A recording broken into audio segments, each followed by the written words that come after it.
Kerala assembly ఎన్నికల వేళ శబరిమల ఆలయంలో మహిళల ప్రవేశంపై సుప్రీంకోర్టులో కీలక విచారణ మొదలైంది. దాని గురించిన బ్రేకింగ్ న్యూస్ చూస్తున్నారు.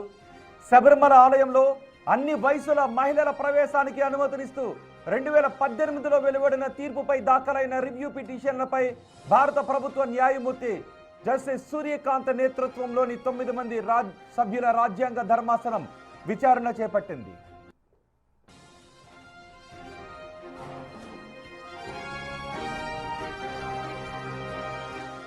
ఈ బెంచ్లో సిజేఐ జస్టిస్ సూర్యకాంత్తో పాటు justice BV Nagarathna, justice MM Sundaresh, justice Ahsanuddin, justice Aravind Kumar, justice Augustine George Masih, justice Prasanna, justice R Mahadevan, justice Joymalya సభ్యులుగా ఉన్నారు.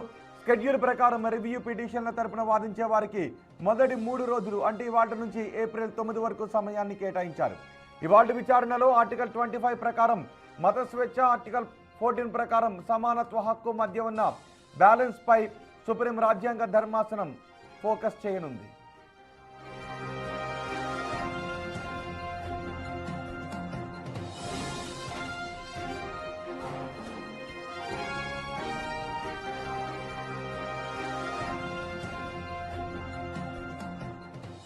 ఈ పిటిషన్లపై కేంద్ర ప్రభుత్వం కూడా తమ వాదనలను వినిపించనుంది. ఈ విషయాన్ని సోలిసిటర్ జనరల్ తుషార్ మెహతా కోర్టుకు తెలిపారు. అటు ట్రావెన్కోర్ దేవస్థానం బోర్డు కూడా ఆలయ ఆచారాలను గౌరవించాలని, ఇది లింగ వివక్ష కాదని, ఇది కేవలం ఆచారమని తేల్చి చెప్పింది. ఈ మొత్తం విచారణను ఏప్రిల్ 22 నాటికి పూర్తి చేయాలి అని సుప్రీంకోర్టు లక్ష్యంగా పెట్టుకుంది. అప్పటి వరకు అందరి వాదనలు వినబోతోంది.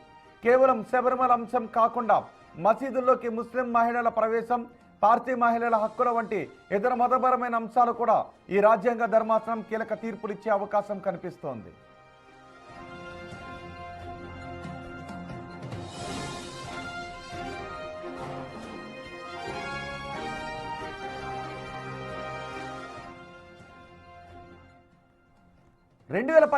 సెప్టెంబర్ 28న 5 జడ్జిల ధర్మాసనం 4:1 తీర్పుతో శబరిమలలో మహిళల ప్రవేశంపై ఉన్న నిషేధాన్ని ఎత్తివేసింది. ఏవేవో కారణాలు చెప్పి ఈ కాలంలో కూడా మహిళలను ఆలయంలోకి నిరాకరించడం సమానత్వానికి వ్యతిరేకమని, అయ్యప్ప భక్తులు వేరే మత సంప్రదాయం కాదని తీర్పిచ్చారు. నాడు జస్టిస్ సింధు మల్హోత్రా ఒక్కరే వ్యతిరేక తీర్పిచ్చారు. కీలకమైన మత విశ్వాసాలలో కోర్టులు జోక్యం చేసుకోకూడదు అని తన తీర్పులో ప్రస్తావించారు. ఆ తీర్పు తర్వాత కేరళలో పరిణామాలు మారిపోయాయి. నిరసనలకు దారితీసింది. 2019 జనవరిలో 2 మహిళలు ఆలయంలోకి ప్రవేశించడంతో తీవ్ర ఉద్రిక్తత ఏర్పడింది. ఆ తర్వాత కేరళ వ్యాప్తంగా బంద్ జరిగింది. తర్వాత మత సంస్థలు, హిందూ సంఘాలు 50కి పైగా నాటి తీర్పుపై రివ్యూ పిటిషన్లు దాఖలు చేశారు.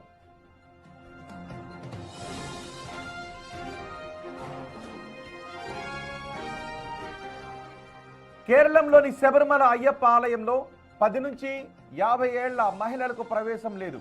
ఈ నియమం మొదటి నుంచి హైందవుల నమ్మకంతో ముడిపడి ఉంది. ఈ నిషేధం కాలక్రమేణా ఆచారం నుంచి చట్టంగా మారింది. 1991లో కేరళ హైకోర్టు ఈ నిషేధాన్ని సమర్థిస్తూ తీర్పిచ్చింది.